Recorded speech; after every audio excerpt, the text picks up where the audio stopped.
Welcome to Fear It Goes, the podcast all about taking your fears with you and doing it anyway. I'm your host, Brandy Taylor.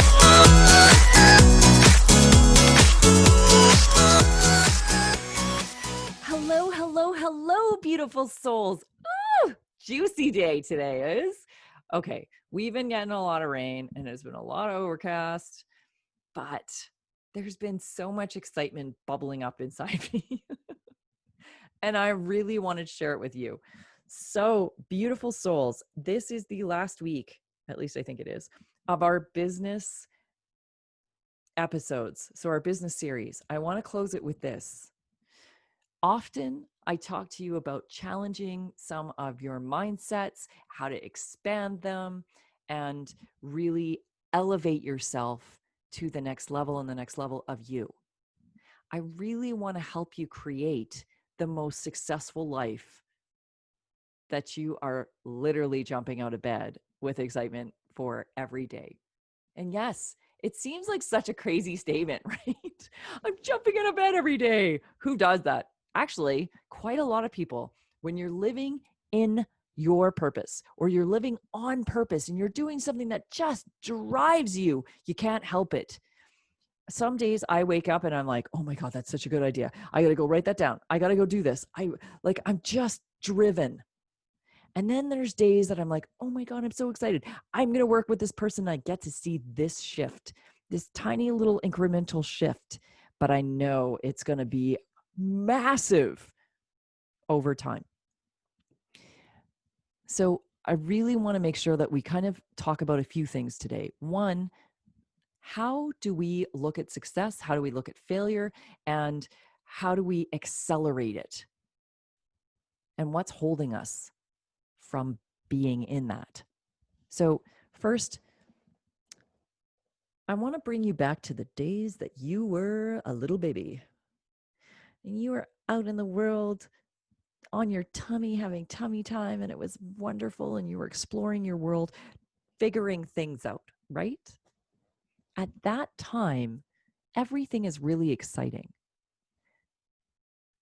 Then you discover couch surfing, where you're like starting to kind of pick yourself up and you're taking your hands and you're kind of taking those little steps along the couch, and your mom, your dad, your aunt, your brother, whoever, they're all like, oh my gosh, Joey just picked himself up. Did you see that?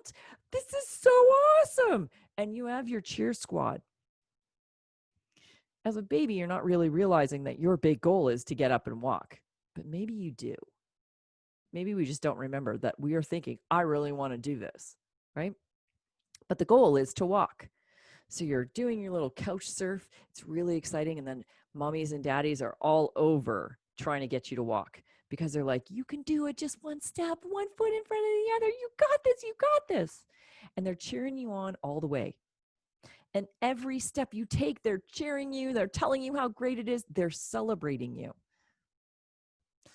And it's kind of funny because in those moments, we're taught that this is how we excel much, much quicker. I really want to get to mommy or daddy's arms as fast as, like, I want to get there. And they want me to get there too. This is great. Everybody's supporting me, right? I'm not alone on my journey. Okay, so now we've learned how to walk. That was the big goal. And we've now reached that goal. And this is awesome. But then along the way, as we get older, we're taught that that's not how we're supposed to look at success. It's not how we're supposed to look at failure each time we fell down or fell on our butts or, like wiped out on our face, whatever it was that we did when we were learning to walk. We didn't give up and say, oh my God, I can't do that. Of course we didn't. And we had our support with us. But somewhere along the way, we didn't realize that we were our own support too. And somewhere along the way, we were taught that failure means something that it doesn't. We were taught to believe that failure meant this painful experience and that if I just avoid it, I don't have to feel that. And it's in those failures or preventing ourselves from making those failures or having those failures that we actually don't get to really grow into these great, big, awesome giants that we are, and these incredible experiences that we can have. One of the big lessons when it comes to failure and flipping that switch, again, when we look at that baby learning how to walk, it's cheering yourself on all the way along. So every one of those wins, no matter how small it feels, I lost a pound today. I got out and I went for a walk today. I actually went to the gym today. I didn't eat that cookie today. Whatever it may be is a win. And you celebrate that win. You celebrate and you cheer yourself on like your best friend, like your cheer squad. Because every one of those moments of win will actually help you get to the next one and help you get to the next one. And it also allows you to go, okay, so from, more of a subconscious state, you're kind of going, okay, this worked. I want more of this. And then the things that didn't work, we just know we need to tweak that. We need to change that. We just need to shift that. I always think of Thomas Edison. Always think of Thomas Edison when it comes to failure and the way that we view failure and absolutely finding success. And that is absolutely through the way we perceive failure to be this horrible thing, or we see it as an opportunity to just tweak and pivot and change and get to the goal. And every success is a little goal that we have maybe not consciously made, but you've reached it. Celebrate it. It'll help set up the next one. So I think that that's a pivotal, it's a pivotal mindset that for most they struggle with, is the concept around failure. And there's deeper issues at play when you look at failure. What is it that I'm feeling through failure? People are going to judge me. I'm rejected. Could be a million things. But what is the fear base, right? What are all of those low-grade emotions that are coming up? And a really cool little exercise to do is to identify them. So if you look at, okay, I got to make these phone calls. This is the difference between my sales this month and not. Okay, that means I got to make these phone calls. Well, I don't want to make these phone calls. And what if I make 100 phone calls and no one says yes? Okay, first and foremost, if no one says yes over 100 phone calls, there's probably something that needs to be changed in the way that you're approaching it, the way that you're speaking with them, or something in your process is off. Because out of 100 people, usually there's an alignment if you're providing something that the client really needs. And if you haven't figured out how to articulate that with them, they have no interest whatsoever. So it's usually something in the process. And that's easy to fix, right? Processes are easy to fix. This is the hardest thing that we struggle against with anything in our business. Always.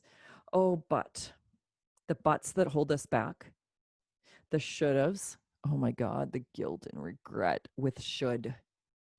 I need to do this. I need to do that. I need to do this. I need to do that. Disempowering words. If we reframe stuff to ourselves, we will find massive success in a very short period of time. So don't, did I just say don't? First and foremost, think of failure as an opportunity. It's a fun experiment with an outcome. And your outcome gets you closer to the big goal or not.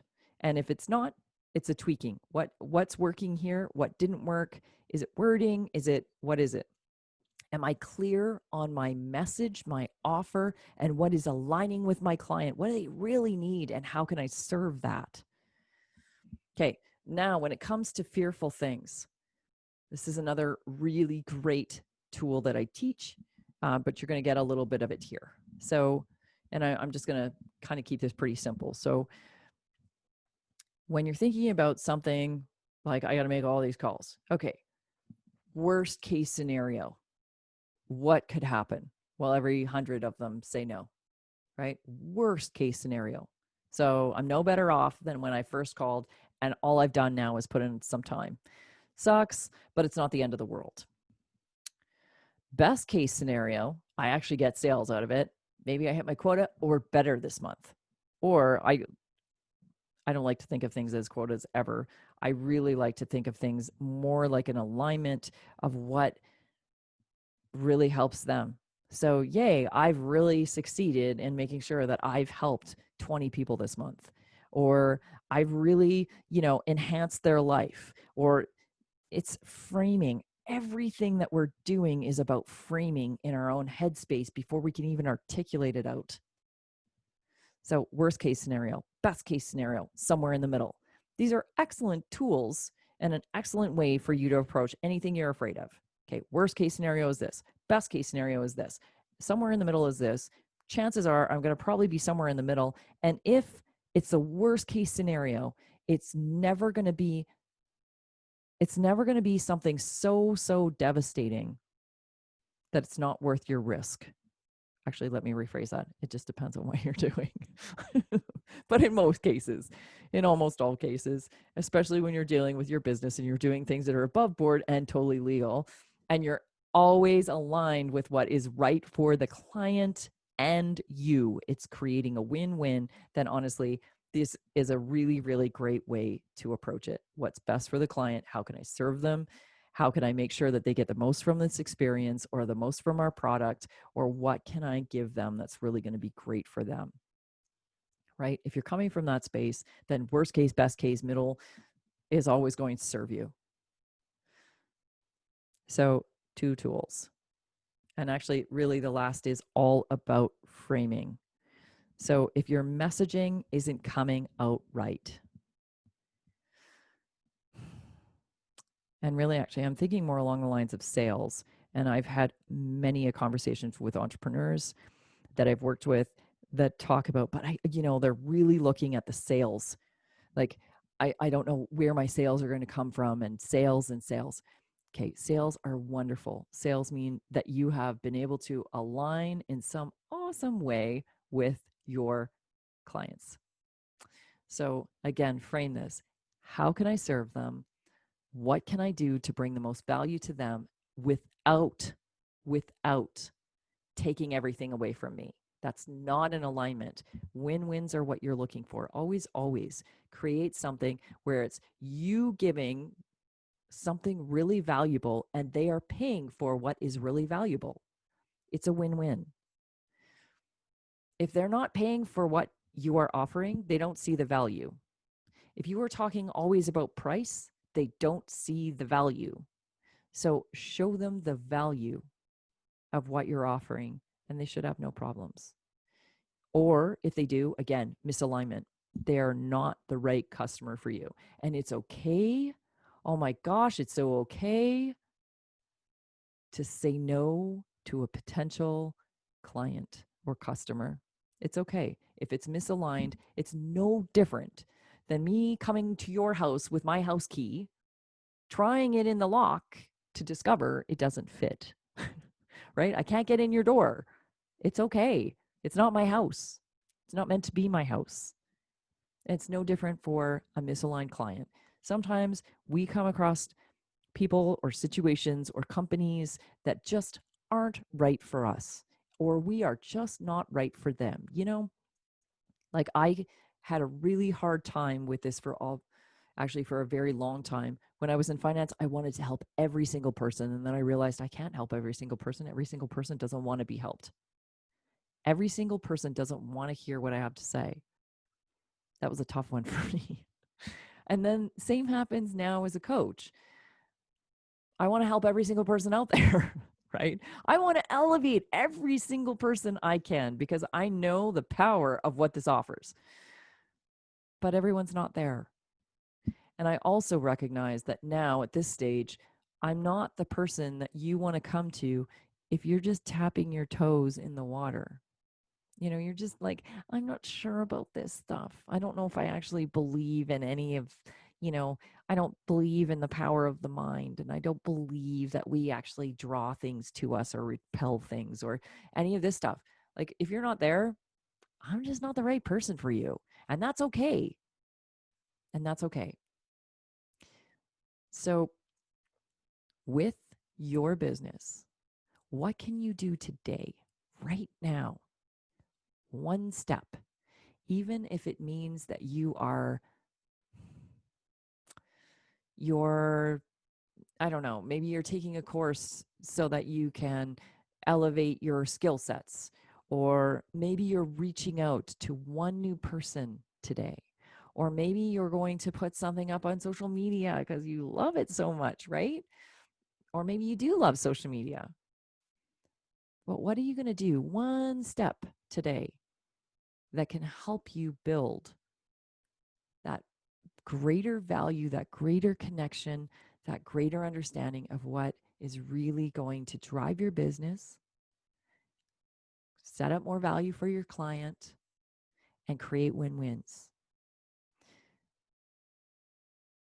Now, I said that our framing of how we see our business, how we see clients, how we see failure, how we see success, all of these things are very heavily interplayed with how our business actually does.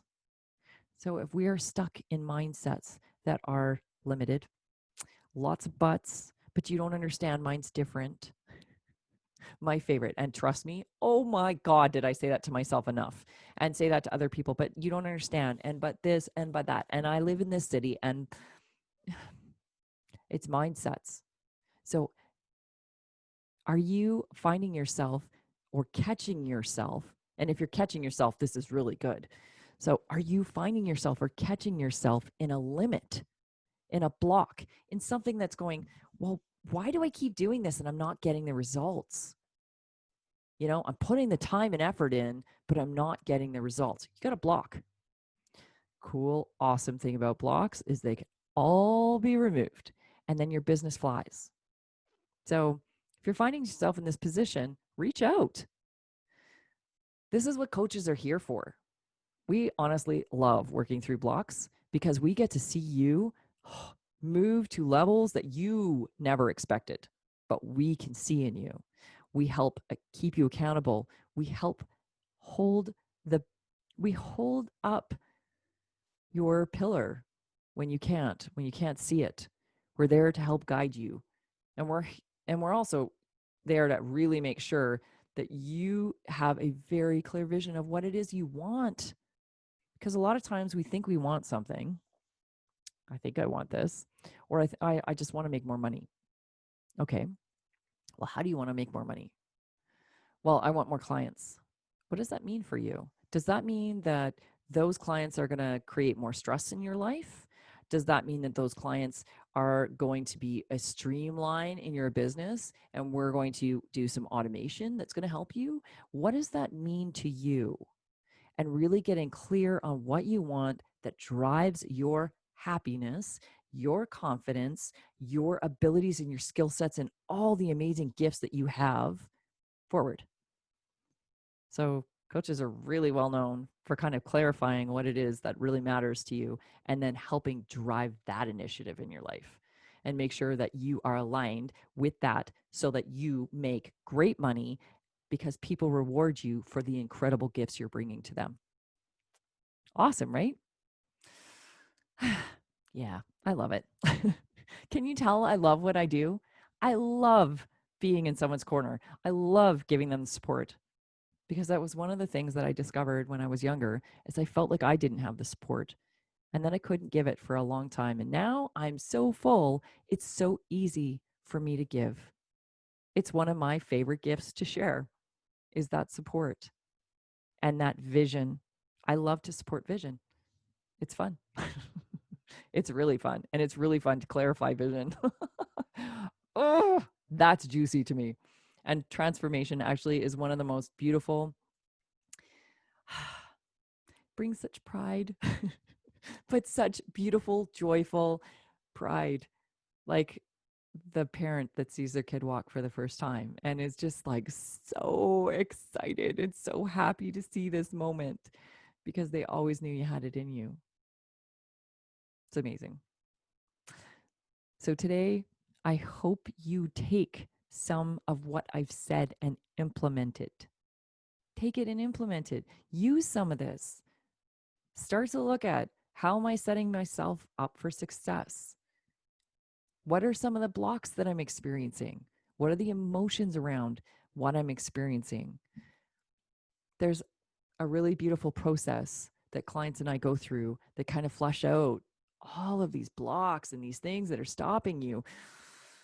And honestly, it's so freeing. It's so freeing. And your business literally goes from like this push hard struggle to this amazing flow, because you are no longer stopping yourself in so many ways that you didn't realize you were doing. So I'll give you a quick example of something that I've done. As much as I am on this podcast and I have done lots of social media and stuff, I've had massive issues around doing this where you can see me. I have no problems with a one-on-one. I speak on stages. I still get nervous, which is really funny. I still get nervous, but I've learned how to turn that around and actually use it as a massive benefit to the audience that I'm working with in that event. I actually find that the more nervous I get, it's the more energy I get to shove into that talk and that event. And it ends up being this absolutely beautiful, beautiful experience. I love speaking on stages. But this whole like speaking to you like this and doing like Facebook lives, and the whole concept around a Facebook live or an Instagram live or any of these lives is starting to freak me out. Why is that? Because it's a limiting thought. It's a limiting belief somewhere in there about being visible. And actually, I've done a flush out on this. So I'm actually much better with getting out there and being less afraid to do it, because how can I serve you best? Isn't by sitting here in my space thinking myself into helping you. It's not. It's not how I'm ever going to be able to help you, or how you're ever going to find the value in some of the stuff that's being delivered. So I'd much rather give you the best of me. I'd much rather show up for you 100% unapologetically. You'll love me or not, and that's okay. You know, it's the key in my house. It's the key in your house. If you're a fit, you're a fit. And if you are, that's so awesome. Then you keep following and hit the like and subscribe button. But if I'm not a fit, that's okay too. And I send you off with so much love wrapped around you, because you need the support and love. And if it's not with me, I hope you find it with who is right for you.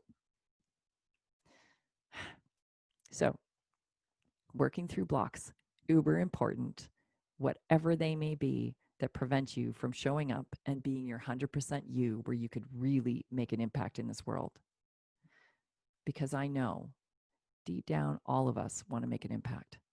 All of us want to help others. All of us do. And we can't really make an impact or help others anywhere near the level that we are capable of or want to if we are stuck in our limiting thoughts, beliefs, and our blocks.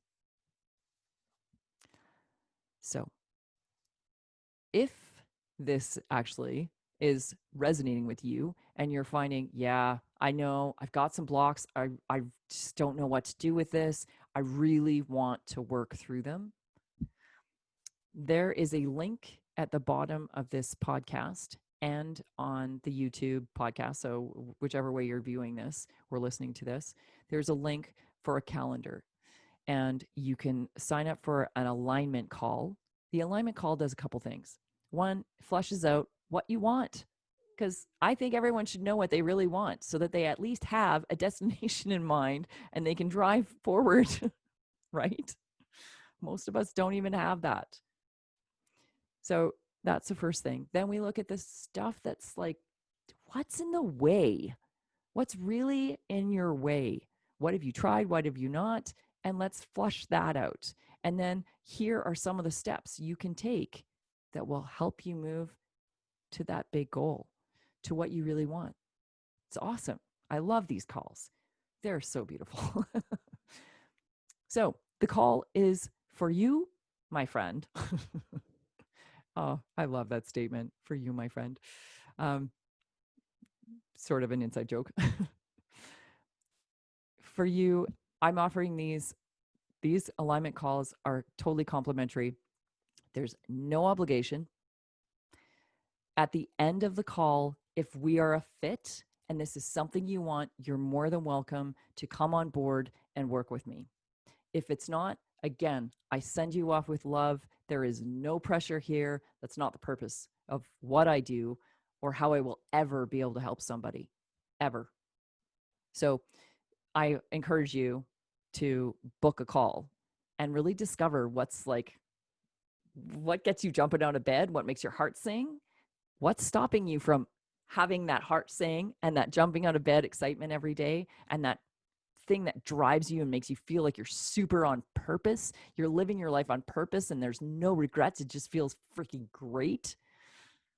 Yeah, I encourage you, book a call. Like I said, if this isn't for you, no biggie. I kiss you. I send you off with the most love. So go be the exception to the rule. Listen to this podcast again and take notes and go out and implement some of this stuff. Ask yourself these questions.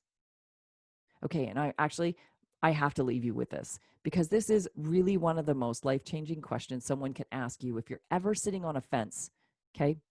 If you're ever sitting on a fence about whether or not something's right for you, and it doesn't matter if it's about this coaching, should I move forward with a coach or should I buy that house or should I take that job or whatever. It doesn't matter what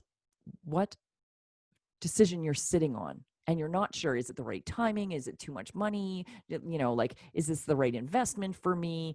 Whatever. This is a great question. So ask yourself this. If I did nothing today, okay, same old, life continues on the way it is.